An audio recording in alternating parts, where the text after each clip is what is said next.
잠시 주춤했던 가계대출 증가세가 다시 움직이고 있습니다. 주택담보대출 증가세는 둔화했지만 신용대출 등 기타 대출이 사상 최대로 급증한 탓인데요. 이런 현상이 일어난 원인은 어디에 있을까요? LG경제연구원 조영무 연구위원과 함께 알아보겠습니다.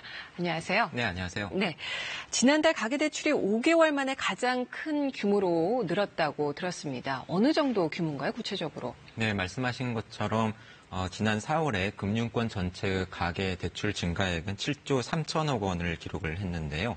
정책 모기지론을 포함을 한 은행의 가계 대출 규모가 4월 말 기준으로 781조 5천억 원으로 전달 대비 5조 1천억 원 늘어났습니다. 네. 이러한 증가액은 지난해 11월에 6조 7천억 원 이후 5개월 만에 가장 큰 증가 규모입니다.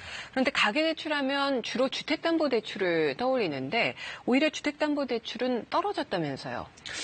증가액이 줄어든 것이죠. 은행의 가계대출은 크게 말씀하신 것처럼 주택담보대출과 신용대출을 포함한 기타 대출 이렇게 두 가지로 나누는데요. 지난달에 은행 주택담보대출의 증가 규모는 2조 4천억 원이었습니다. 네. 그 전달인 3월에 2조 8천억 원이라던가 또는 지난해 같은 달에 3조 3천억 원보다도 증가 규모가 많이 줄어든 것이죠. 네. 반면에 신용대출을 포함한 기타 대출 같은 경우에는 4월 증가액이 2조 7천억 원이었는데요. 관련 통계를 작성하고 나서 4월 증가의 규모로는 가장 많았었고요. 특히 지난해 11월 기타 대출이 3조 7천억 원 늘어난 이후 가장 큰 증가 규모입니다. 한국은행에서는 이렇게 기타 대출이 증가한 걸 보고 계절적인 요인의 영향이 컸다 이렇게 해석을 했는데 이 해석에 동의하시는지요? 일정 부분은 동의를 해야 될 것 같습니다. 말씀하신 계절적이라고 부르는 이유는 4월 봄 이사철 때문인데요. 이러한 이사철에는 아무래도 대출 수요가 많이 늘어나게 되겠죠. 그 이외에도 지적할 수 있는 증가 요인으로는 인터넷 전문 은행에서 신용대출을 많이 취급하고 있고요. 또한 재건축 아파트에서는 이주자금과 관련된 대출 수요가 있고 신규 아파트 같은 경우에는 분양이나 입주 관련해서 대출 수요가 많이 늘어나고 있습니다. 근데 저희가 좀 더 신경 써서 봐야 하는 것은 앞서 말씀드린 은행뿐만이 아니라 전 금융권을 보더라도 주택담보대출의 증가액은 많이 줄어들고 있는 반면에 네. 신용대출을 포함한 기타 대출의 증가액은 빠르게 늘어나고 있다라고 하는 점인데요. 주택담보대출 같은 경우에는 3월 증가액이 4조 7천억 원이었는데 4월에는 2조 4천억 원으로 거의 절반 가까이 줄어들었고요. 네. 기타 대출 같은 경우에는 3월 증가액이 2조 6천억 원이었는데 4월 증가액이 4조 9천억 원으로 2배 가까이 늘어난 것이죠. 네, 이렇게 대출 수요가 늘어난 원인에 대해서 이 주택담보대출 규제가 강화됐기 때문에 이른바 풍선 효과다 이런 지적이 있는데 여기에 대해서 어떻게 생각하십니까? 네, 아무래도 그렇게 봐야 될 것 같습니다. 최근에 강화되고 있는 가계 대출 규제를 살펴보면 우선 은행권 그리고 주택담보대출을 시작으로 해서 강화가 되고 있다 보니까 아무래도 주택담보대출을 받기도 어렵고요. 받는다고 하더라도 충분한 돈을 빌리지 못하는 경우가 많이 늘어나고 있습니다. 그렇다 보니까 아직 상대적으로 대출 규제가 강하지 않은 신용대출을 통해서 부족한 생계자금뿐만이 아니라 부동산 구입에 필요한 자금까지도 빌리는 경우가 늘어나고 있는 것으로 분석이 됩니다. 집 사는데 주택담보대출이 아니고 신용대출로 집을 빌리면 이자가 상당히 크고 부담이 될 텐데요. 그렇죠. 말씀하신 것처럼 주택담보대출은 금리도 낮지만 금융감독당국의 유도 때문에 최근에 고정금리부 대출의 비중이 빠르게 늘어나고 있는데요. 반면에 신용대출 같은 경우에는 상대적으로 금리 수준도 높지만 대부분 변동금리부 대출입니다. 네. 미 연준의 금리 인상 등 대외적인 요인으로 인해서 최근에 국내 시중금리도 빠르게 올라가고 있는데요.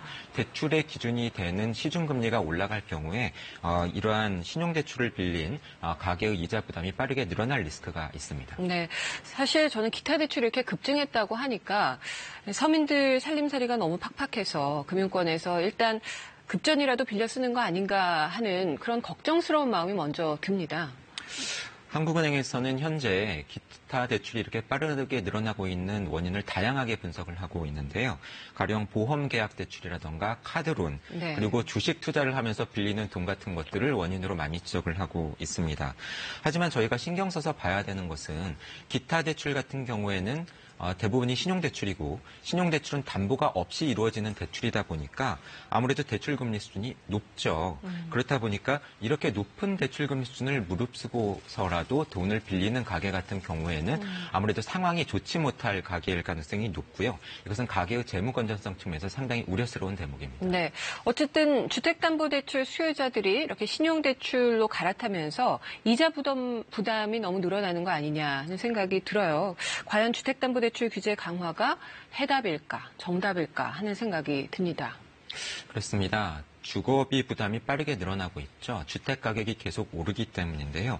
이러한 상황에서 내 집을 장만해야 되는 사람들이 많이 있는데 주택담보대출에 대한 대출 규제를 강화하기만 한다고 한다면 이분들 같은 경우에는 내 집 마련을 포기하거나 또는 부족한 다른 돈을 신용대출과 같은 다른 대출을 통해서 빌릴 수밖에 없을 것입니다. 그렇죠. 궁극적으로는 이것에 대한 다른 해법을 좀 모색해 볼 필요가 있겠는데요. 네. 주거비 마련 목적의 대출 수요를 줄이기 위한 노력이 필요합니다. 주택 가격을 안정시키는 것도 방법이겠고요. 양질의 임대주택 공급을 늘리는 것도 다른 수단이 되겠죠. 동시에 서민을 대상으로 한 낮은 금리의 정책적 성격의 대출 공급을 늘리는 것도 다른 방안이 될 수가 있겠습니다. 네. 가계대출도 늘었지만 은행의 기업대출도 늘었다고 하더라고요. 그것도 상당히 큰 폭으로. 이건 또 왜 그럴까요? 두 가지 측면에서 볼 수가 있습니다. 우선은 은행권에서 기업에 대해서 드디어 이렇게 대출 공급을 늘리기 시작했구나라는 반가운 신호로 볼 수도 있겠지만 네. 또 다른 해석도 가능한데요. 앞서 말씀드린 것처럼 가계대출이 강화되다 보니까 돈이 부족한 자영업자들이 소호대출이나 또는 중소기업 대출의 형태로 돈을 빌리고 있을 가능성이 있습니다. 네. 이것은 결국 앞서 말씀드린 자영업자 대출이 가계대출과 기업대출의 중간지대 또는 회색지대이다 보니까 나타나고 있는 가계대출 규제 강화의 또 다른 형태의 풍선 효과일 가능성이 있습니다. 또 다른 형태의 풍선 효과다. 네. 이렇게 그 회사 운영자금 명목으로 대출을 받아서 쓰는 경우 상당히 우려스럽습니다. 오늘 말씀 잘 들었습니다. 네, 감사합니다.